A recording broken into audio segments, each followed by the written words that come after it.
Cuando me hablaron de dar mi testimonio, ¿verdad? Pues comencé a pensar por dónde comienzo y qué digo, porque hay tantas cosas que decir. Dios ha hecho tantas cosas en mi vida, pero quizás debo comenzar por el principio. Y lo mejor que puedo decir es que verdaderamente eso de que Dios es quien sale a buscarnos es una gran realidad en mi vida, en la vida de cada uno de nosotros, pero yo sé a qué sabe eso y cómo luce eso.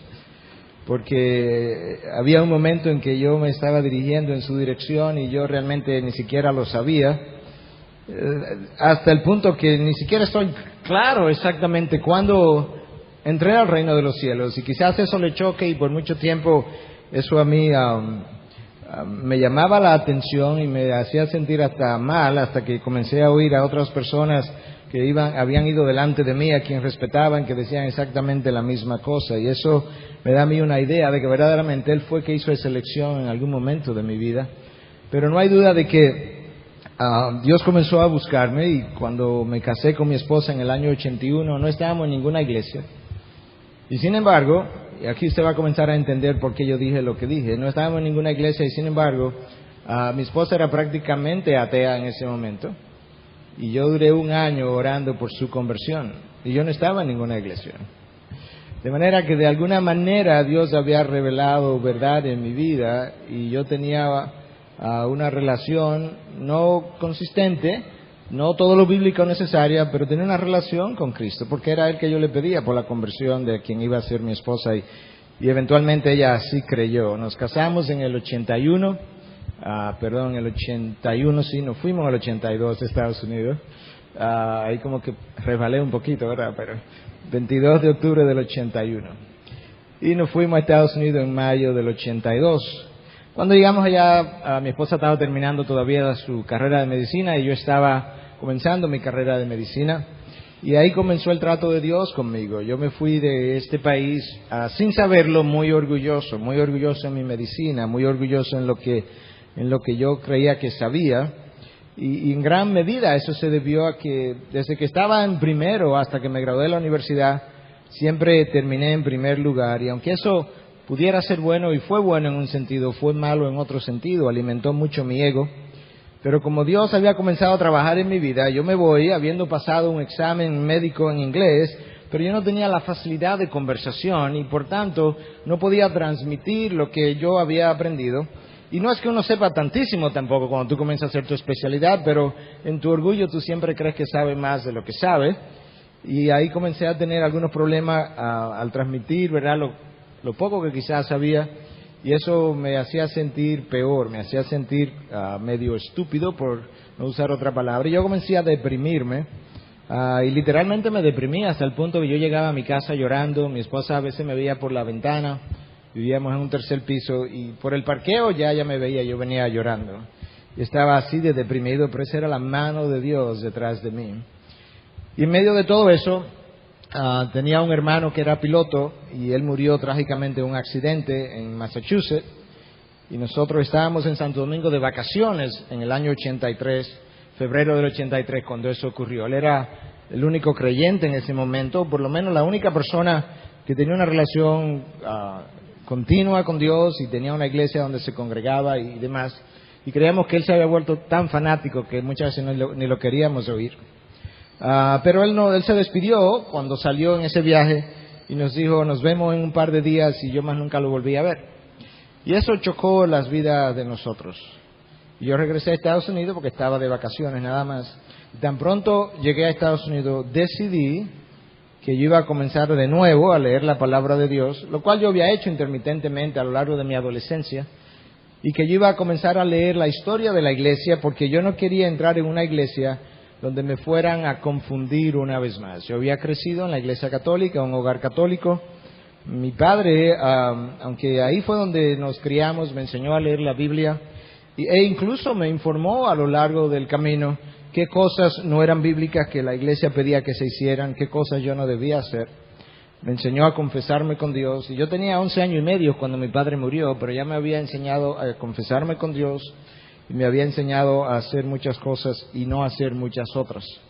Bueno, comencé de nuevo a leer la palabra y comencé a leer la historia de la iglesia. Y comencé a ir a esta librería que pertenecía a una iglesia sin ningún interés de pertenecer a esa iglesia.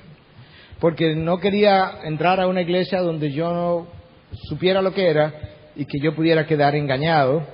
Y después que tenía un tiempo leyendo ambas cosas paralelamente, la historia de la iglesia y la Biblia, un día le pregunto a la persona en la librería que qué denominación eran ellos. Y ella me dice que ellos eran non-denominational, sin denominación, lo cual yo no entendía exactamente lo que era, pero hay muchas iglesias bíblicas allá que se llaman Bible Church, iglesias bíblicas. Pero cuando ella dijo eso, no denominacional, yo miré a mi esposa y como yo no estaba en ninguna denominación, yo dije, pues eso soy yo. Yo pensaba que se trataba de ese tipo de persona. Y entonces decidimos ir el domingo a esa iglesia. Como Dios era quien estaba detrás de mí, resultó ser una iglesia muy bíblica, con una enorme librería extremadamente bíblica. Y yo comencé a comprar libros y a leer, Pero en ese momento yo no tenía idea de quién era quién, de manera que yo pude haber entrado en una muy mala librería y pude haber sido engañado incluso por los autores. ¿Qué sabía yo en ese momento quién era este, quién era aquel? Pero Dios me llevó a aquel lugar. Y cada autor que yo leí, eventualmente aprendí que era un hombre de Dios, un hombre bíblico, un hombre que posteriormente conocí que eran reconocidos entre los hombres de Dios. Y Dios fue formándome en ese lugar hasta el punto, posteriormente, después de algunos años, que nos trasladamos a otra iglesia porque nos mudamos. Y ya en esa iglesia, una iglesia más pequeña, entonces comencé a servir y eventualmente pues pasé a ser uno de los ancianos de la iglesia y en su debido tiempo incluso aquella iglesia tenía por debajo del pastor una cabeza de ancianos, lo que llamaban un chairman. Pues por un año o dos estuve ahí como chairman del cuerpo de ancianos. Y en ese interino, Dios comenzó a mover mi corazón para irme al ministerio y dejar incluso, pensaba en ese momento, la medicina. Ahora estamos hablando del año 1992. Y yo hablé con Dios en oración un día y le dije, Señor, yo quiero dejar la medicina. Y yo me quiero ir al ministerio a tiempo completo, pero yo me quiero quedar aquí en Estados Unidos. Teníamos 12 años viviendo allá. No, 10 años en ese momento. Pero yo sé que tú no me vas a llamar a mí en una dirección y a mi esposa en otra, de manera que, como la palabra dice que el corazón del rey, en este caso de mi esposa también, está en tus manos, y tú lo puedes dirigir en cualquier dirección que tú quieras, yo voy a pedirte que tú me hables mañana a través de ella cuando yo hable con ella. Y si ella no está dispuesta a hacer esto, pues esa es tu voz, y yo no lo voy a hacer. Y si ella está dispuesta, esa será tu voz, y yo lo voy a hacer. Bueno, al otro día yo hablé con mi esposa y ella estaba totalmente en contra de que hiciéramos eso. Volví donde Dios esa noche y le dije, bueno, Señor, yo te oí, no tenía que ser tan duro, yo podía escuchar suavemente, pero no me molesté. No me molesté, ni siquiera pensé, Katy es poco espiritual, debía someterse a mí. No, porque aun si ella hubiese sido así, yo sé, el Dios que yo he conocido es un Dios soberano, que su corazón no puede impedir su trabajo. Y como mi oración fue que tomara su corazón y lo dirigiera en la dirección que Él quisiera, yo entendí que ese día esa era su dirección. Hice un trato, entre comillas, con varias comillas con el Señor, y mi trato fue simplemente, yo no voy a hablar de esto más. Y si tú me llamas, que tú me llames a través de mi esposa. En otras palabras, ella va a estar de acuerdo y la iniciativa vendrá de ella. Y si nunca en la vida, ya voy a mencionarlo, eso indicaría que tú nunca me llamaste. Yo tenía claro que yo no quería llamarme a mí mismo. A veces hay personas que se han llamado a sí mismos. Y tenía claro también que pudiera ser que Dios me estaba llamando, pero que no era el tiempo. Y muchas veces el problema nuestro es en discernir el tiempo. Moisés tuvo ese problema. Cuando Moisés mata al egipcio, cuando usted lee el libro de los Hechos, dice que Moisés entendió que por medio de esa acción Dios lo estaba llamando a liberar a su pueblo. Él tenía ya para ese entonces la idea del llamado, tenía el tiempo errado. Bueno, con esa idea yo hice ese trato con Dios. Y 2 años más tarde, nunca hablamos de eso de nuevo. Salimos de nuestra iglesia, el pastor juvenil de la iglesia era un brasileño, y me da una literatura en español, nada acerca de hacer ministerio, nada de ser misionero, nada de plantar iglesias. De hecho, devolviéndome un poco, En un momento dado vinimos con nuestro pastor a Santo Domingo, hicimos algunas obras misioneras y bajando por Jarabacoa, el pastor se voltea y me dice, tenemos que hacer un misionero de ti para enviarte aquí. Y yo por dentro dije, lo voy a decir en inglés y luego lo traduzco, give me a break. Como quien dice, no, olvídate de eso. Porque yo no estaba pensando que yo venía para acá. Bueno, entonces esos 2 años pasaron. Salimos de la iglesia, yo me siento en un sofá, yo estoy leyendo lo que me han dado, mi esposa está haciendo el almuerzo y me pasa por el lado y me dice, ¿qué es eso? Le explico, me dice, bueno, quizás tú debes chequear eso. Y yo dije, ¿chequear qué? Yo estoy desconectado, hace 2 años que no hemos hablado del ministerio. ¿Chequear qué? Y me dice, bueno, quizás eso es lo que debemos hacer. ¿Hacer qué? Porque esto tampoco habla de ser misionero, ni de plantar iglesia, ni ser pastor. Me dice, bueno, irnos al ministerio. Y yo soy como, ¿cómo? Y yo le digo, pero tú tienes que hacer tu decisión primero. Me dice, no, ya yo la hice. Bueno, yo respiré hondo y digo, bueno, hay un problema ahora. No sé qué ella estaba pensando, a lo mejor ella iba a pensar que yo me había arrepentido. Pero en los últimos 2 años, del 92 al 94, habíamos venido a Santo Domingo varias veces en viajes misioneros, yo había predicado la palabra, y en esos 2 años creció en mí lo que no había, un amor enorme para predicar la palabra. Eso estaba, lo que no estaba era que fuera aquí. Y Dios comenzó a darme ojos para ver que había una clase no alcanzada en Santo Domingo. La clase profesional no estaba siendo alcanzada en sentido general. No es que no habían iglesias ministrándole a ese grupo, pero en sentido general hacía falta mucho trabajo en esa área. Y Dios entonces sensibilizó mi corazón y ahora yo quería venir a Santo Domingo. Como no habíamos hablado de eso, yo dije, ese era el problema. Es que cuando yo hablé contigo hace 2 años, era para quedarnos en Estados Unidos, pero ahora es para, si yo me voy, si me voy al ministerio, es para irme a República Dominicana.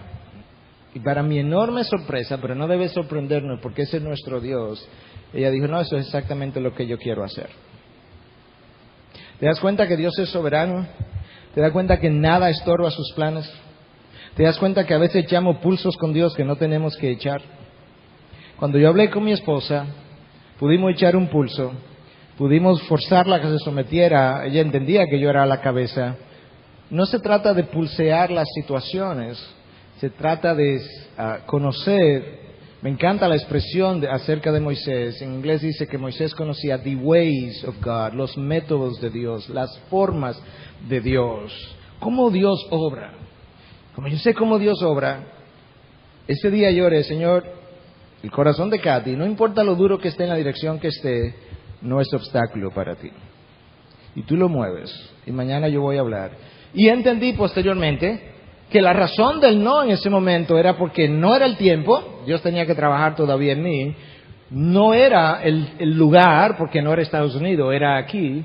Y en esos 2 años Dios me cambia el corazón, me cambia la dirección, y entonces 2 años después yo estaba listo para hacer el trabajo donde Dios quería que yo hiciera el trabajo, que era en República Dominicana, y había trabajado en mi esposa en la misma dirección. Dios siempre está, decíamos el domingo pasado en nuestra iglesia, preparando a alguien para algo y preparando algo para alguien. Y probablemente el trabajo que yo venía a hacer en Santo Domingo no estaba listo para mí tampoco. Hasta el punto que yo vine en un viaje de reconocimiento a nuestro país y me iba a juntar con 10 personas a explicarle el proyecto y la visión que teníamos y demás, lo que Dios había puesto en mi corazón. Y camino del aeropuerto a la casa de mi mamá donde íbamos, el día que llegamos, cruzando el puente Duarte, se armó un pleito entre 2 bandos de jóvenes y una roca como de ese tamaño entra por el vidrio, rompe el vidrio, me da en la nariz, me rompe la nariz, me rompe los lentes, le da al llavero de la jipeta, rompe el llavero y de ahí directo a la sala de cirugía y me hicieron cirugía. Y los 5 días que yo venía para compartir el trabajo y la visión se pasaron con tapones en la nariz de este largo, sangrando. No compartí nada y entendí posteriormente que ese grupo de personas no estaba lista para oír lo que yo venía a compartir. Porque cuando mandé el documento escrito posteriormente, las reacciones llovieron para atrás. Obviamente Dios sabía que el algo que Él estaba preparando para el alguien no estaba listo. Y eso es como Dios obra. Dios tiene un calendario, Él tiene un reloj que yo no necesariamente conozco en cada instante cómo se mueve, pero Él nos deja ver a través de circunstancias, siempre y cuando yo esté dispuesto a esperar, a oír, que Él me abra las puertas. Bueno, el año 97 llegó entonces, creíamos que veníamos en año y medio, hicimos la decisión en el 95, creíamos que veníamos en año y medio, vinimos en el 97, 3 años después. Tomamos 3 años para vender la casa, vender la práctica, reorganizar las cosas y entonces venir a Santo Domingo. Estoy tratando de resumir muchas cosas y de decir algunas cosas puntuales. Se me quedó algo atrás que es importante, me voy a devolver y me excusan que lo haga de esta forma, pero en un momento dado, cuando yo estoy terminando mi segunda especialidad en infectología, eso es cuando Dios comienza a hacerme el llamado de lo que es el ministerio. No necesariamente yo creía que iba a ser pastor en ese momento, pero entendía que Dios quería mucho de mi tiempo en el ministerio. No estoy pensando ser pastor ni allá ni aquí, pero entendía que Dios me quería involucrado más en el ministerio. Y hubo algo que fue donde Dios me puso en una bifurcación y eso marcó el punto de decisión en mi vida. Y fue esto. Cuando yo salgo de Santo Domingo, yo salgo con un sueño que yo había soñado, pero que Dios no había soñado para mí. Y mi sueño era, yo quería quedarme en Estados Unidos, en un mundo académico, enseñando medicina, en uno de los mejores centros académicos de Estados Unidos. Recuerden que yo salí muy orgulloso en la medicina, pues esa era parte de lo que yo quería hacer.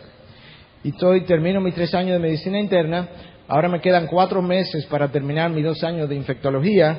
Y yo voy caminando por un pasillo un día y me suena el beeper y era una llamada de la doctora Small, que había sido mi supervisor en algún momento dado. Y me dice, Miguel, yo estoy en el departamento de infecciosa del Albert Einstein, uno de los mejores departamentos de infecciosa de Estados Unidos. Me faltan 4 meses para yo terminar mi especialidad.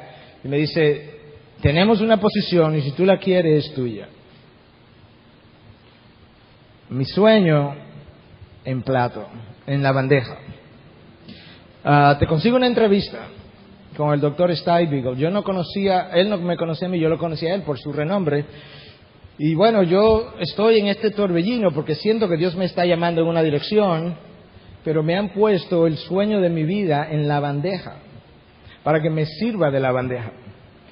Y yo voy a la entrevista y él me dice, mire doctor Núñez, en la historia del Albert Einstein nunca hemos contratado un graduado extranjero. Usted sería el primero. Lo cual a una persona joven lo va a llenar de orgullo. Hey, el primero soy yo.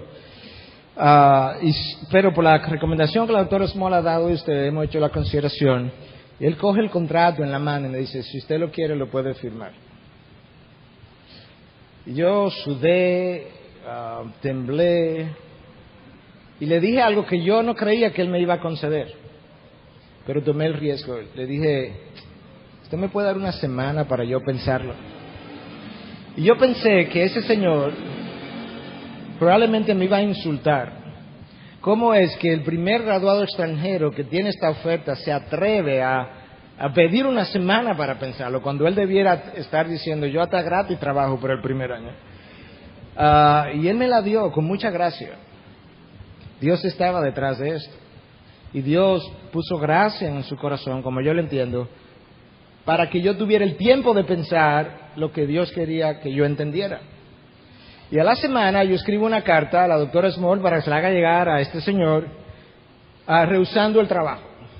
Y le doy una serie de razones. Y mando mi carta, y después que yo mando mi carta, yo tengo un peso en mi corazón enorme. Y ahora yo no sé lo que está pasando. Porque yo he hecho lo que entiendo que Dios quiere que yo haga y ahora es que yo tengo el peso. Y como a los 3 o 4 días yo entendí que el Señor hablaba a mi corazón y me decía, el problema es que todas las razones que tú pusiste por las cuales estás rehusando el trabajo son mentiras.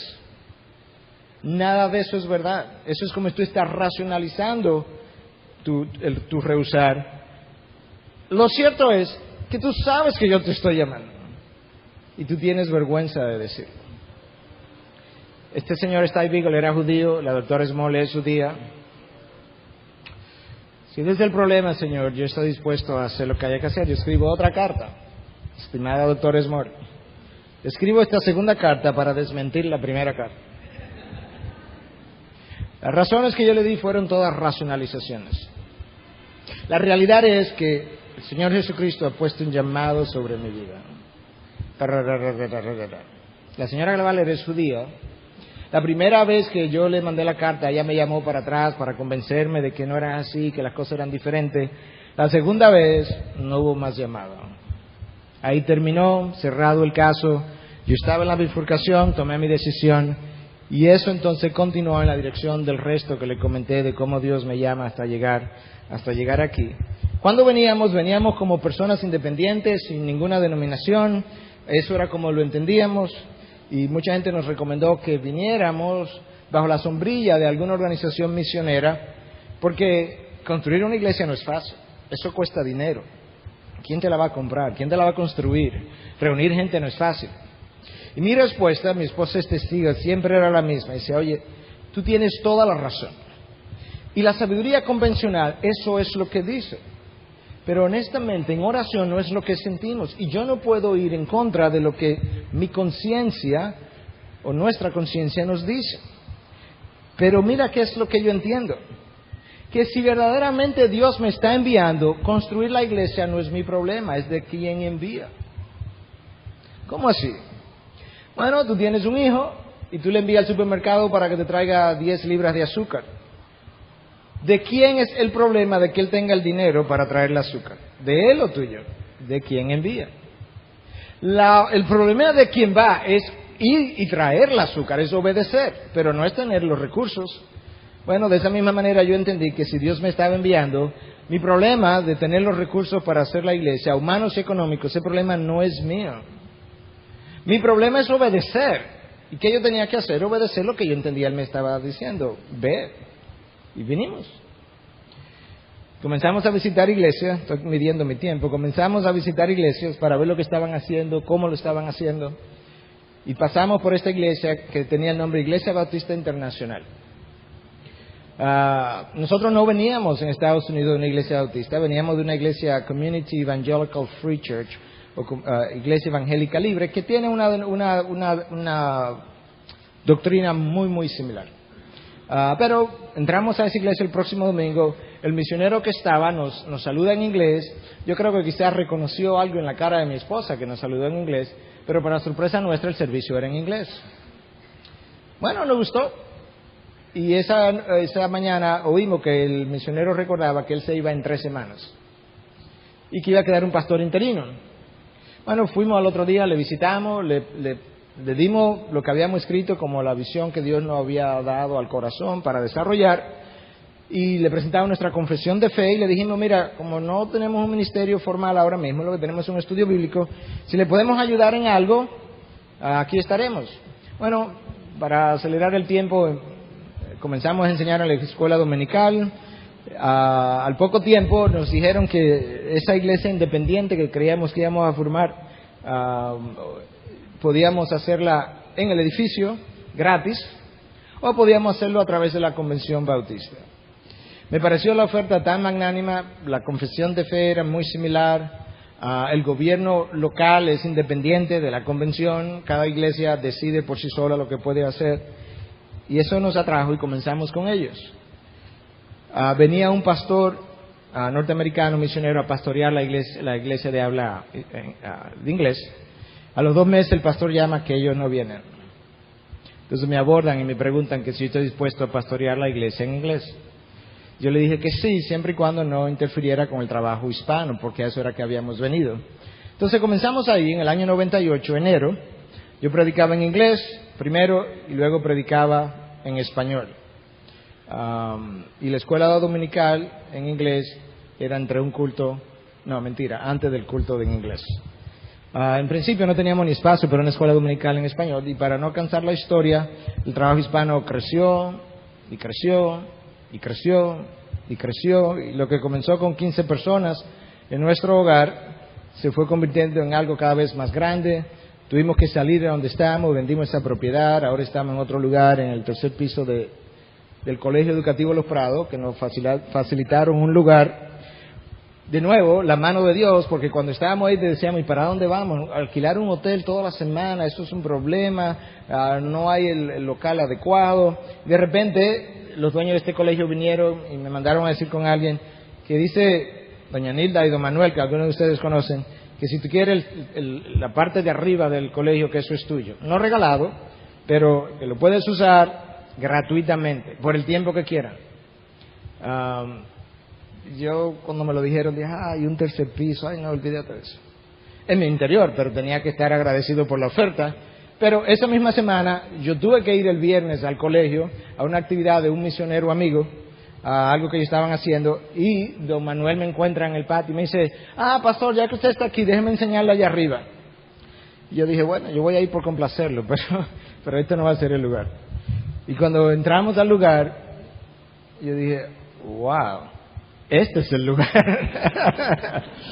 Y había una parte, la mitad, que era una azotea, la otra mitad estaba cerrada. Para no cansar la historia, la cerramos, la acondicionamos, el lugar coge más de 600 personas. Comenzamos un culto, se llenó ese culto, comenzamos un segundo culto, se llenó ese segundo culto. Y ahora estamos buscando propiedad de nuevo, porque no cabemos. El domingo pasado, en el segundo culto, habían casi 900 personas, contando los niños. Y ahora eso nos ha forzado, lamentablemente, que a partir de marzo, bueno, lamentablemente, afortunadamente, son dolores de crecimiento bueno, tendremos en la mañana culto a las 8, a las 10 y a las 12, para poder acomodar la cantidad de personas. Si usted conoce de alguna propiedad en Santo Domingo, que el pastor Núñez no quiera ir a ver, no le haga caso, llame a otra persona, vayan a ver, porque usted no sabe, a lo mejor esa es la propiedad. Pero estamos buscando algo donde Dios nos quiera llevar. Bueno, todo ha sido obra de su gracia, de su mano, de su guianza. Cuando nos hemos dado cuenta, ya Él iba delante de nosotros. Cuando creíamos que no íbamos, van a excusar a mi esposa, pero somos médicos los dos y estamos todavía de llamada. Y ella tiene ambos celulares y probablemente eso es lo que ha ocurrido, que tuvo que salir. Bueno, ahí donde estamos. Y le damos muchas gracias a Dios por el trabajo que está haciendo. Hoy me acompañan algunos miembros de la congregación que ayer fueron introducidos y, bueno, si se pueden poner de pie 2 segundos. Yo sé que quizás no le gusta mucho hacer esto, pero ahí están ellos.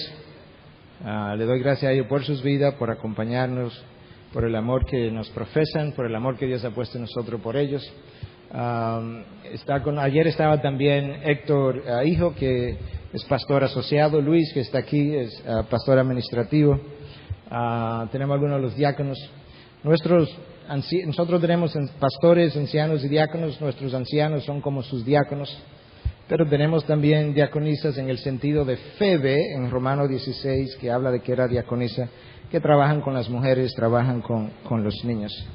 Esta es nuestra historia, son las 10:10, tenemos que terminar a las 10:15 y queríamos dejar 5 minutos para preguntas. Hay muchas otras cosas que yo pudiera compartir en este momento, pero quisiera dejar esos 5 minutos para preguntas.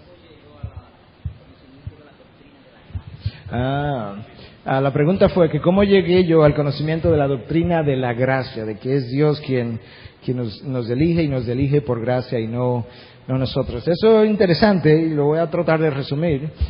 Como todos nosotros, a menos que hayamos sido educados en esa doctrina y en lo que muchos llaman calvinismo, todo el mundo nace armeniano, todo el mundo cree que trabaja para algo y se gana algo, porque ese es el mundo. Usted trabaja y le dan un salario.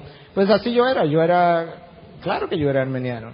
Yo comienzo estudiando la palabra a encontrarme con los pasajes que me dejan ver que no, que es Dios quien me ha elegido, y yo no lo podía creer.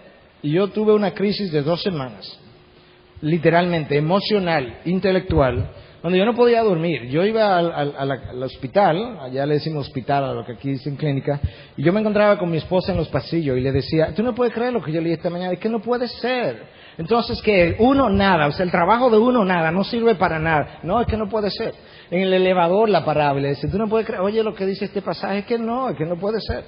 Y yo estoy literalmente en crisis. Y yo entro al culto un día y le digo al pastor nuestro, pastor, usted tiene que venir a almorzar con nosotros, porque yo tengo una crisis. Él cree que este es mi matrimonio, él no sabe que es de otro tipo. Y entramos y nos sentamos. Él no predicó de nada de la gracia, no predicó de nada tangencialmente relacionado, Pero Dios, de una forma que yo todavía no sé, hizo algo en mi corazón y en mi mente esa mañana, como que hubo algo que hizo un clic. Y cuando salimos, yo le dije, pastor, si usted quiere ir a almorzar puede venir, pero el problema se resolvió. Y él fue, y le explicamos, y él creía en la doctrina de la gracia. Pero ¿sabe una cosa? Estaba en una iglesia mayormente armeniana, y lástima que él no se atrevía a predicarla. Una lástima, porque eso es una verdad que si Dios se ha atrevido a revelarla es para que la aprendamos. Bueno, eso es como Dios me la reveló. Dios me llevó a la bifurcación, Dios me dio luz, tribulé por un par de semanas, pero al final ese mismo Dios finalmente me dijo, oye, acéptala. Y eso fue, o sea, el clic fue en ese servicio que yo entendí que yo podía hacer una de dos cosas. Yo podía ser deshonesto conmigo mismo y negar lo que había encontrado, o yo podía ser honesto y decir, aunque no lo entiendo, eso es lo que he encontrado, eso es lo que yo voy a aceptar. Y yo decidí ese día ser honesto y aceptar lo que había encontrado. Y ese fue el clic. Nos quedan 2 minutos y medio. Pueden ser 5, ok.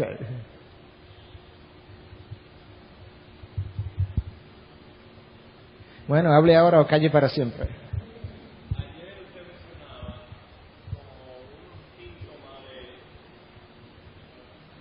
Ayer mencionaba como un síntoma de una persona que no está bien, que se considera el peor pecador del mundo, o que más pecador que los demás.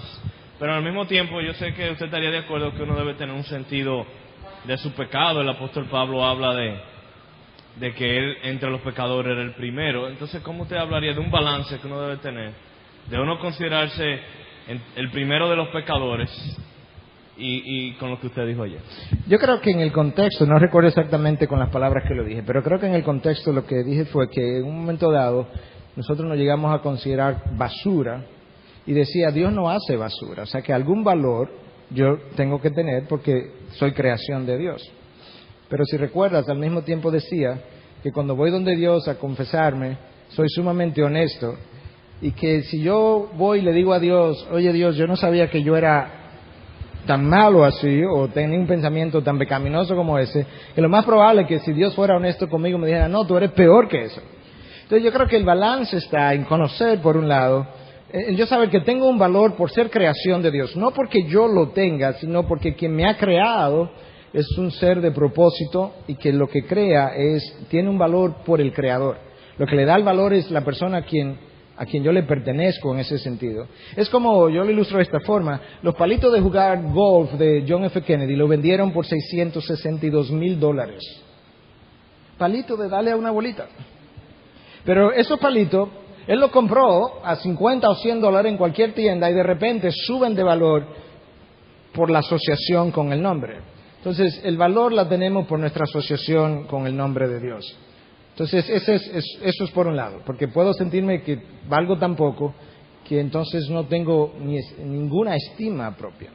El balance de eso es conocer, sí, que somos pecadores y que, como decía Isaías, somos hombres que habitamos en medio de un pueblo pecador, de labios inmundos, y aceptar nuestra naturaleza pecadora. A veces el problema que tenemos es que no aceptamos nuestra naturaleza pecadora y nos martillamos y nos martillamos y nos martillamos, cuando en realidad tengo que aceptar mi naturaleza pecadora, ir donde Dios y decir, Dios, así es que yo soy. Obviamente si lo hice, así es que yo soy. Pero gracias que siendo así tú me has amado como yo soy y me amas tanto para no dejarme como yo soy, para que me sigas cambiando. Entonces ese es como el balance y la línea que quería buscar ayer o encontrar. Quiero preguntar si tienen hijos, edades de sus hijos y si tienen entendimiento o discernimiento, cómo han asimilado la incorporación de los padres en el camino de Dios. Ok, no tenemos hijos.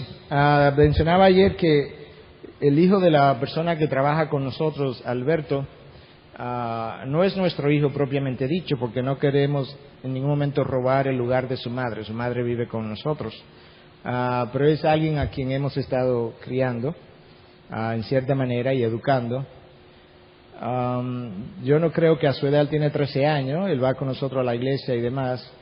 Yo no creo todavía que él entiende lo que es la salvación, aunque he hablado con él en un par de ocasiones, y aunque él asiente con la cabeza que sí, yo no estoy convencido del todo, honestamente, de esa realidad. Él ha estado en un programa, lo que es Awana en Estados Unidos, que es Oanza para niños, donde se le instruye en la palabra semanalmente. Y yo espero y oramos que Dios le dé más iluminación hacia adelante para que él pueda encontrarla. Pero no tenemos hijos. Por lo menos biológicos o espirituales tenemos muchos.